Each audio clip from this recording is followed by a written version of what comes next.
right. Sorry we're late, everyone. It's been sort of a crazy afternoon.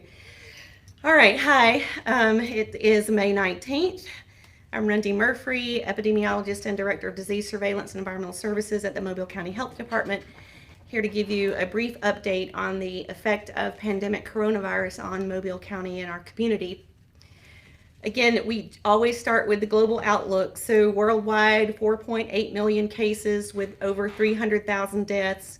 In the United States, 1.5 million cases of COVID disease with 90,000 deaths. In Alabama today, the dashboard was reporting over 12,000 cases of COVID-19 disease with 493 deaths.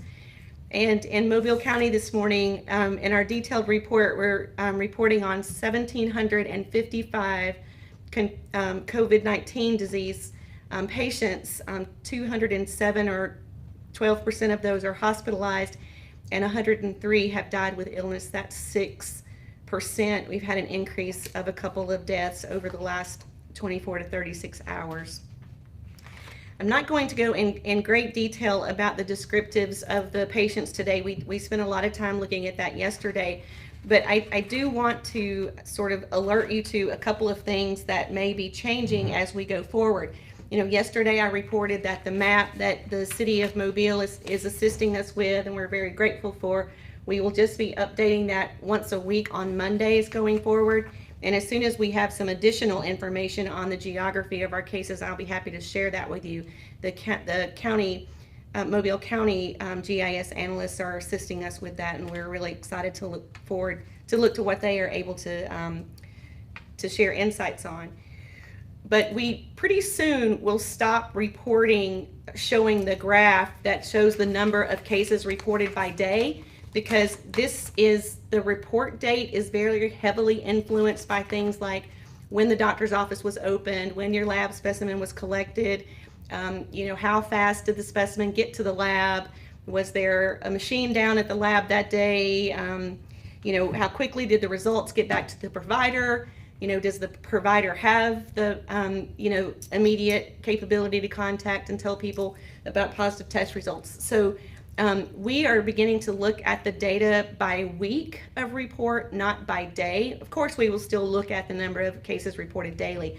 But when I look at the number of cases by week, there actually has been sort of, we've been hovering around the same number of cases by week in the low 400s. So about 36, 38 cases on average are added each day, and that has stayed fairly stable for the last 2.5 weeks or so.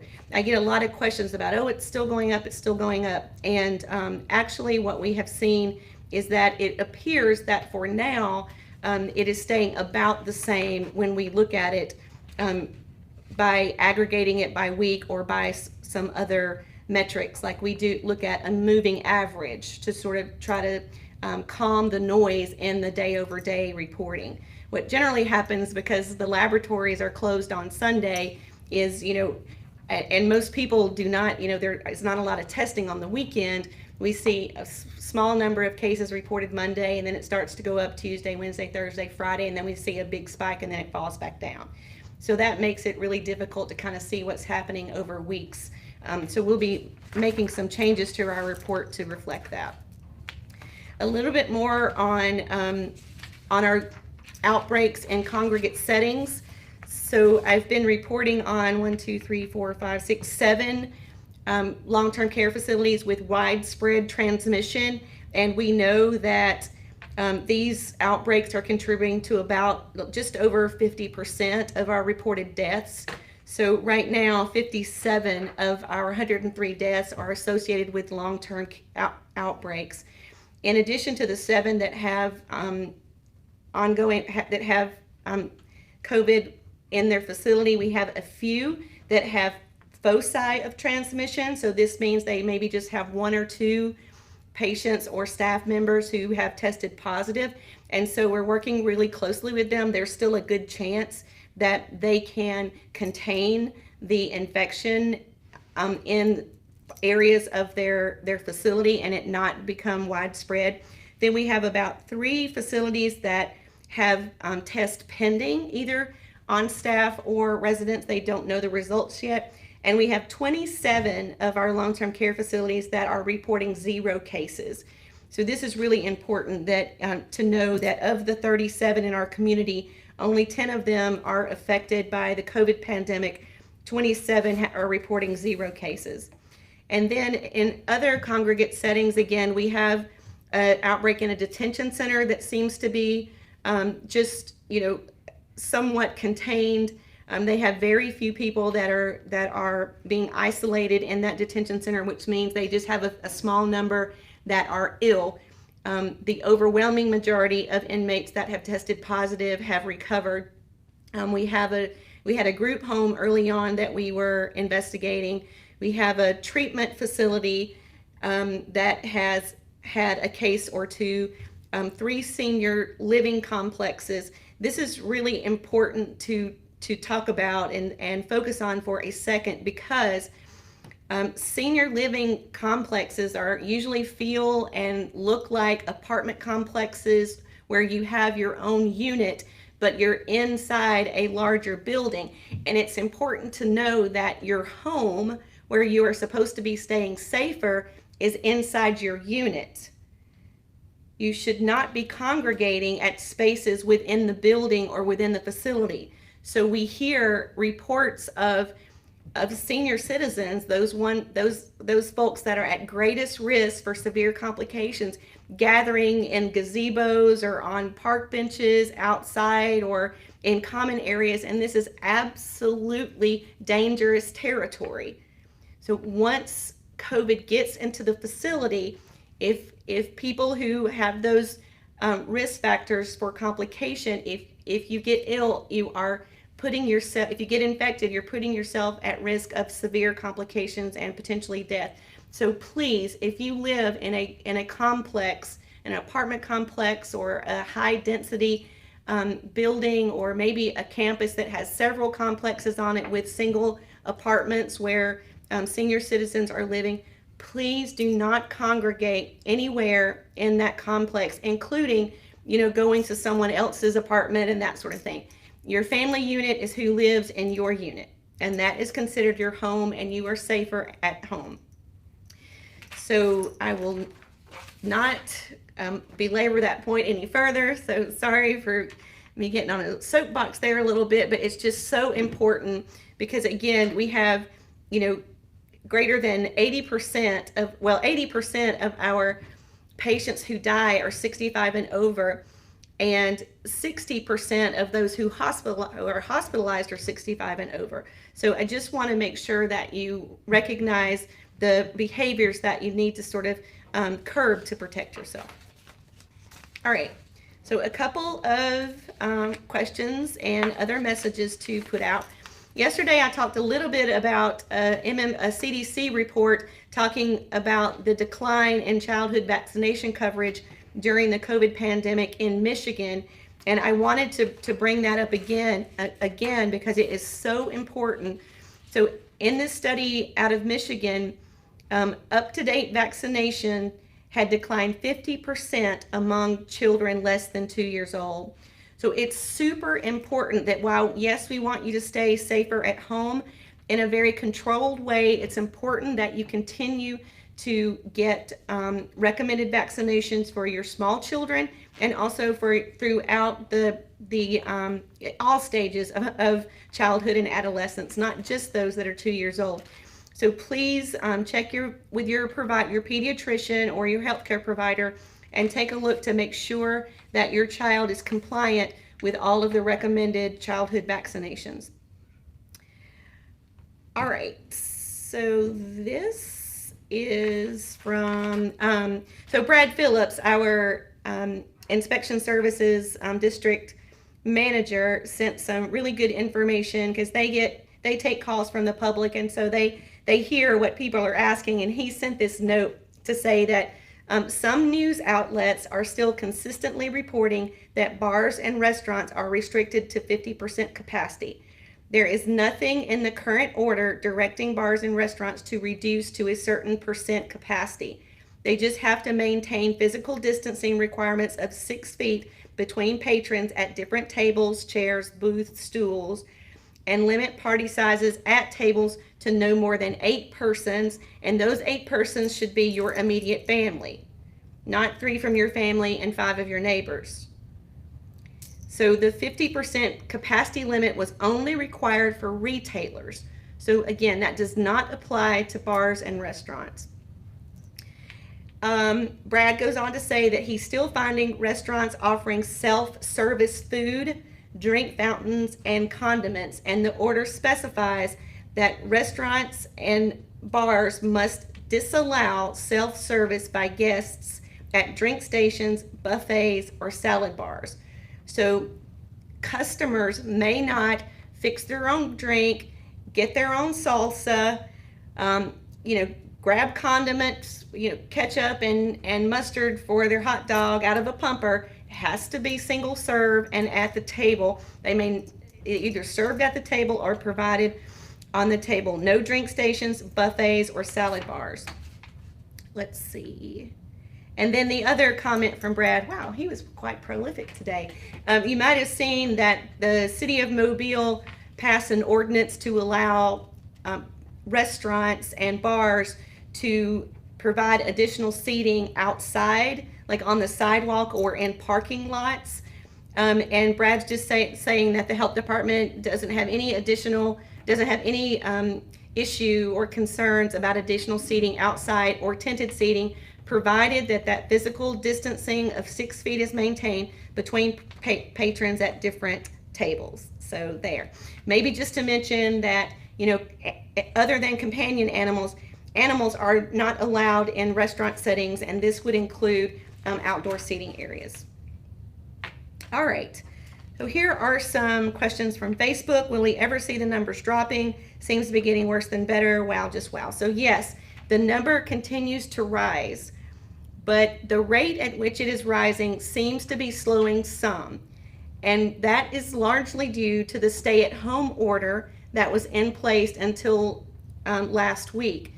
Now that the safer at home order is in place, which relaxes some of the restrictions, it will be some time before we see if our case numbers start to rise, because there is increased community transmission now that people are allowed to go back to church and in retailers and back to restaurants. We are watching it very closely because we have been happy to see things, the trend slowing down and flattening, which was the purpose of the stay-at-home order, and now we will keep a close eye on the trend with the safer at home order. Some questions about testing inmates and staff at the detention center. There is plenty of capacity for testing. So the people at the jail, both the inmates and the correctional officers that are appropriate for PCR testing, are able to get that testing. This is a question about California, which I'll just pass over. Why are humans saying the virus is dead? I have no idea. The virus is very much alive. No one on the planet had prior immunity to the virus. It is more infectious than flu, so it is highly contagious. So it is a very serious threat. How do you show no symptoms after a test positive if you have to have symptoms to get tested in the first place? We have had testing in areas like congregate settings where if we would get a positive patient or resident or worker, then we would go and do ring testing around those folks to test the people that had been in close contact, regardless of whether or not they were symptomatic. And we started, seeing positive tests in these people that had no symptoms. So that was recognized, weeks ago, that there was asymptomatic infection. And more testing has become available. Many places, including the test facility or the facilities at the Mobile County Health Department, do not have a requirement for symptoms to be tested. So at our locations, and probably others starting soon all across the state, I believe Huntsville just made an announcement that they're testing anyone who needs to be tested. But here at the Mobile County Health Department, if you feel like you need a PCR test for COVID-19, we will test you at no cost to you. Here is a question about infection rate, and so I will look at that and comment on that tomorrow. I have not calculated it lately. Okay, these are media questions. With Memorial Day upon us, a lot of people clamoring for outdoor entertainment. Is it too soon, too early to loosen health orders to accommodate reopening? That I know of, in Alabama, at least in Mobile, outdoor concerts and those sorts of things are still restricted.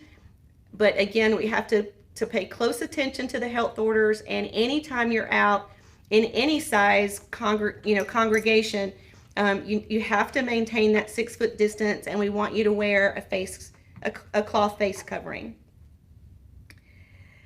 See, someone asking a question about how do we feel with the number of tests being conducted, commenting on one of the testing locations that was cut way back because of lack of demand. We have seen week over week a dramatic increase in the number of tests that are conducted. I think the last time I calculated over like a 3-week period, it had increased 396% or some really large figure like that. So we are really happy with the increase in testing that's going on in Mobile. Even though we have a lot more tests that are being conducted, again, we're not seeing that contributing to, a parallel rise in the number of positives. But I would like to see, more testing throughout. I think that it's more of a case of people not getting the word. Maybe people still think that they can't get tested unless they have symptoms, and in most cases that's not true anymore. If you're an asymptomatic healthcare worker, if you're an asymptomatic and have an underlying health condition, there are all of these circumstances under which you can get tested, and at least at Mobile County, if you just feel like you need a test, you can get one. So I think we need to get that message out, that we want to reverse this myth that it's too hard to get tested, and try to encourage people to get out and get tested near them, and to do it safely. Just as few, just yourself in a car, or just you and the underage family member to go and get tested. And again, wearing the face coverings and maintaining that distance and calling ahead. Most people prefer, or most locations prefer for you to make an appointment. And the testing locations around the county are available on our website. So we'll make sure to put another link on our Facebook page so that folks know where to get it. Another question about asymptomatic. Yes, there is a lot of asymptomatic PCR positive out there. We know that. Someone asked me to comment on a study in South Korea. I have not read that study. Someone asking me to comment on a specific housing location, apartment complex or high density housing location that may have cases, and I cannot comment on the name. But yes, we know, as I've just mentioned, we have at least 3 senior citizen complexes with cases. And then here's another reference to something that the mayor is providing. And this was about the number of active cases in the hospital. Public health has access to that information, but again, that's just for internal decision making. So it is a little bit tricky to know who at any given point in time is in the hospital or on a ventilator, because that changes so quickly. And the hospitals are very busy right now, so trying to ask them to report in real time to us is a bit of a burden to them. So I think that is it. Luke, yesterday you were asking me to talk about something, and maybe in greater detail, and it totally slipped my mind. Do you remember what it was? You covered it. I did? Yes, it was detention facilities. Okay, detention facilities. Okay. So that is our update for today. Again, tomorrow, normally on Wednesdays, the Unified Command, the mayor, the health officer, the county commissioner, has a press conference tomorrow afternoon. It looks like that will take place, so we will not have a 2:30 Facebook Live. We'll see you on Thursday. Thank you.